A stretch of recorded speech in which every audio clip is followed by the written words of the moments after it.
People say that wine that's poured from a heavy bottle tastes nicer. People will avoid something with a 5% failure rate, but enthusiastically embrace something with a 95% success rate.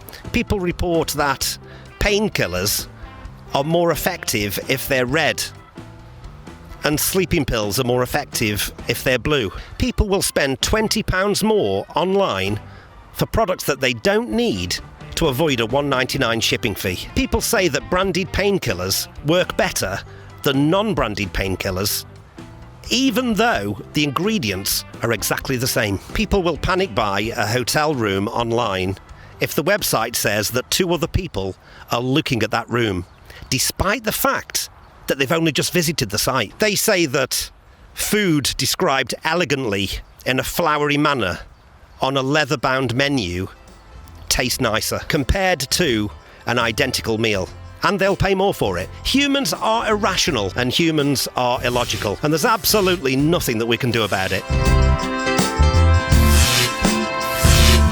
Well, there is one thing that we can do. By understanding their irrationality and illogicality, we can make a huge amount of money.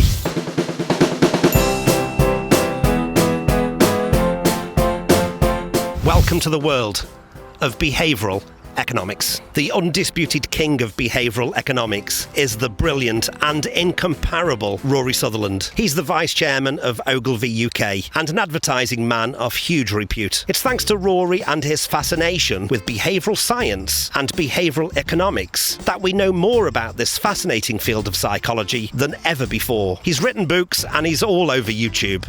If you've seen him, then you, like me, are probably a fan. As an ad man, Rory knows that humans are illogical. And I'm going to share some examples from Rory and from others in this video. Because if you want to sell to people who ignore logic, then you need to embrace the art of being illogical. Rory Sutherland's ad agency was asked to launch a postal campaign for American Express back in 1976. The goal was to sell as many American Express cards to as many affluent people as possible, obviously. How would you start the marketing letter if you were writing it? You could remind people of the vast amount of locations where the card could be used. You could mumble something in the small print that because it's a credit card, you have to apply and you might not get it. These are all perfectly logical things to include in the letter, but they didn't do any of those things. Instead, they started their marketing letter by saying,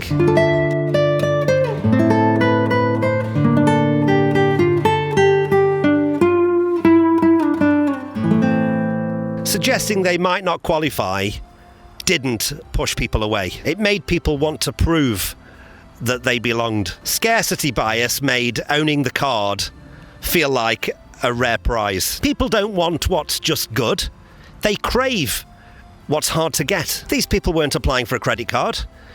They were joining an exclusive club. The letter didn't say so specifically, but by saying it was not for everyone was a nod and a wink to the respondent that they could belong to an elite group. An elite group that some, sadly, can't enter.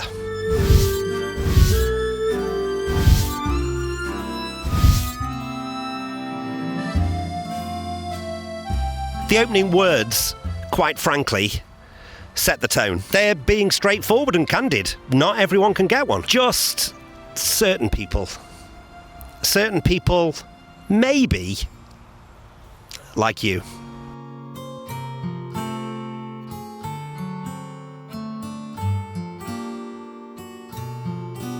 Imagine I own a coffee shop. What if my coffee shop offered 2 choices of coffee? £2 for a small coffee, £4 for a large coffee. That's perfectly logical, but you're probably going to choose the small coffee. The large coffee is double the price. That's outrageous. But what if I now say that there's a third option? You can have a medium coffee for £3.50. Now, the large coffee that I actually want you to buy looks like a no-brainer. The £3.50 is a decoy. This leverages behavioural economics, exploiting how people compare options when making a decision. Tell them that a particular option is chosen by most customers, then social proof bias will kick in and influence their decision. By carefully designing options businesses can subtly guide decisions, boosting sales, whilst at the same time making the customer feel that they've made a smart and independent decision.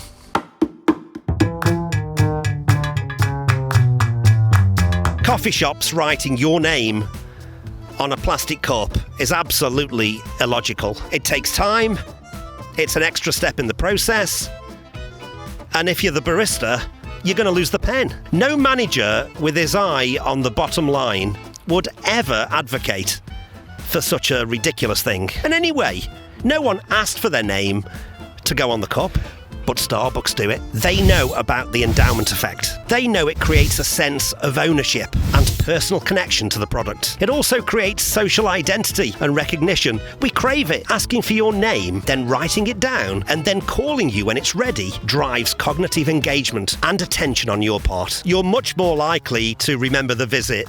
You'll feel known and part of the in-crowd. And then there's price anchoring. We've got a tendency to compare everything to the first number we see. Anchoring bias is extremely powerful, and it's within all of us. If you want to sell £50 bottles of wine at your restaurant, make sure that the first bottle they see costs £300. It makes the £50 bottle seem reasonable. By the way, if you are thinking of opening a restaurant, just know this: people don't readily know the cost of wines, so you can make more margin. So call your drinks menu the wine list and hand it to your customers as soon as they arrive. Bury the less profitable drinks like beer on the back of the wine list. Make it really small. Oh, and put wine glasses on the table before they arrive. Where was I?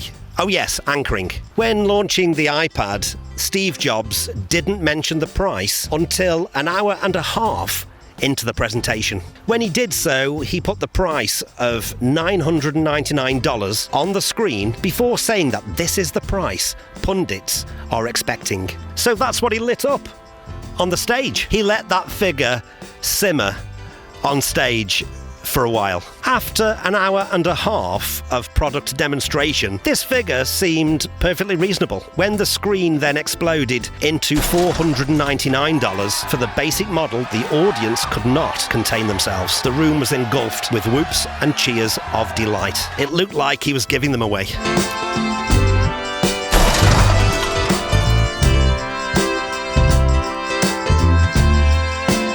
Had he have started with the base cost of the iPhone with a contract, $199 at the time, the iPad would have looked like a big leap in price for essentially a very large iPhone without a call facility. He made a price increase of 150% on the iPhone look like the deal of the century. Car dealerships know all about anchoring. It makes the car you're looking at cheap, even if it's more expensive than the list price.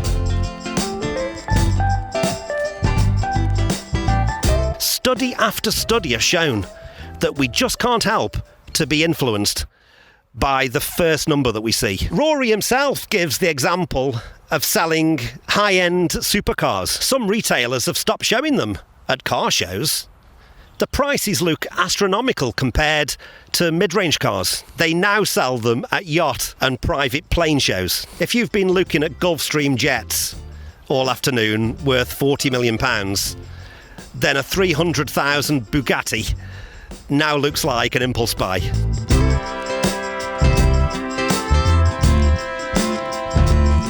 Say that you want to compete with Coca-Cola.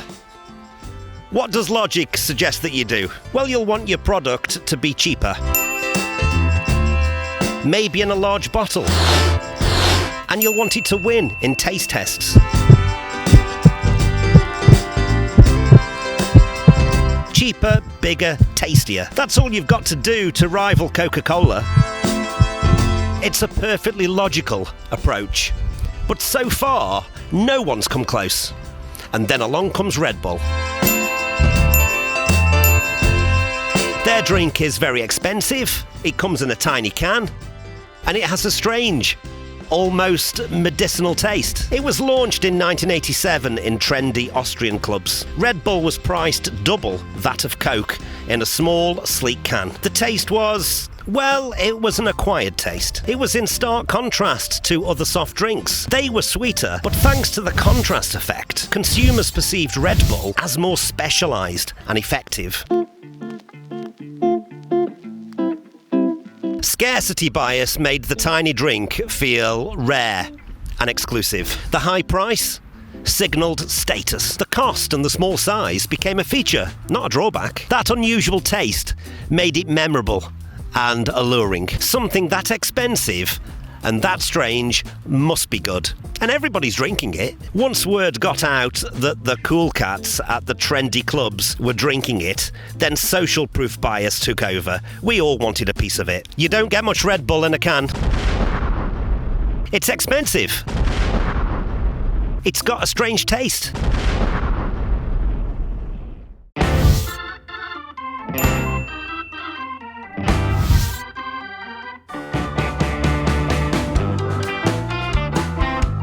How many times have you heard somebody say from a business on social media that we asked you what you wanted and you said X.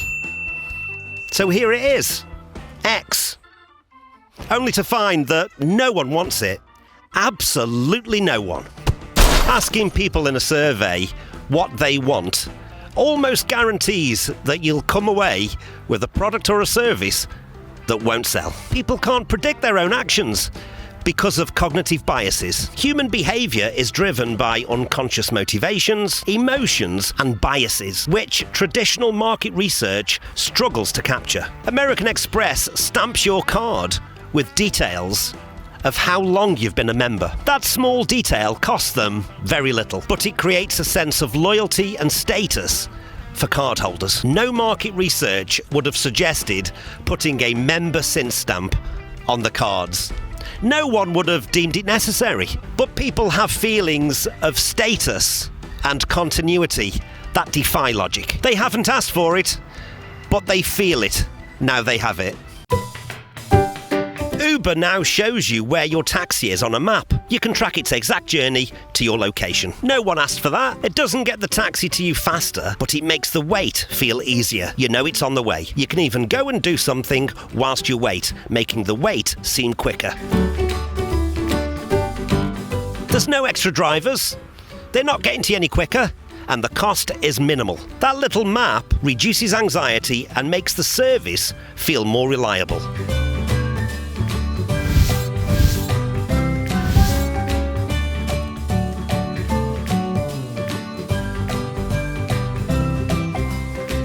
Have you ever been to a Five Guys restaurant? It doesn't matter what fries option you go for. You'll always notice that they've seemingly and accidentally put too many chips in. The fries have spilled out over the top of the box and landed in the outer bag. It's a behavioural economics masterstroke. Logic says they shouldn't do it. All those extra fries weren't asked for and they weren't paid for. That's a cost to the business, but it boosts customer satisfaction, loyalty and word-of-mouth marketing. The reciprocity principle says that when someone gives us something that's unexpected, we feel a slight obligation to pay them back. You might pay them back by going there more often or recommending them to friends. Throwing in those extra fries costs pennies, but we feel as though we've received a gift that we want to repay. How we perceive a product or a service can be influenced by our biases. We perceive Google better as a search engine because it just does search. At launch, there were many competitors who offered news, weather, and other functions as well as search. Google had a simple, clutter-free page with just a search box. The halo effect means that excellence in one area enhances our overall perception, and perception is king. Humans want one-trick ponies, not a jack of all trades.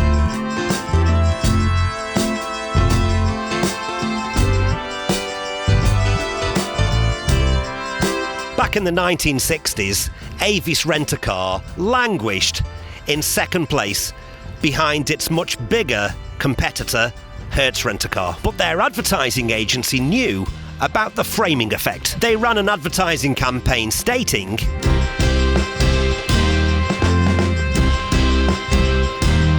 the slogan implied that being number two drove Avis to provide a superior level of customer service, cleaner cars, shorter wait times, and friendlier staff. Counterintuitively, they made a virtue out of being in second place.